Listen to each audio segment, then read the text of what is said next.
கண்ணாலே ரகசியம் பேசிக்கிட்டோம், நாங்க 2 பேரும் காதல் வலை வீசிக்கிட்டோம். கண்ணால முடிச்சுக்கிட்டோம், அதை சீர்திருத்த முறையில நடத்திவிட்டோம். பெத்தாலும் 1 2 பெத்து போடுவோம், அதுக்கு ஒத்துமையா 2 பேரும் பாடுபடுவோம். ஊதாரி பிள்ளைகளை பெக்க மாட்டோம், அது ஊரு வந்து வாங்கும்படி வைக்க மாட்டோம். நாங்க புதுசா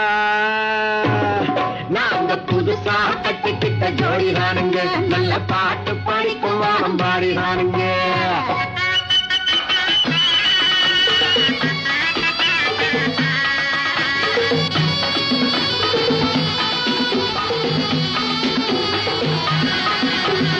ஊரு விட்டு ஊரு மாறி போவோமுங்க, ஆனா உங்களாட்டம் பேரு விட்டு போக மாட்டோம். எல்லோருக்கும் நல்லவரா இருப்போமுங்க, எங்க கொள்கையில்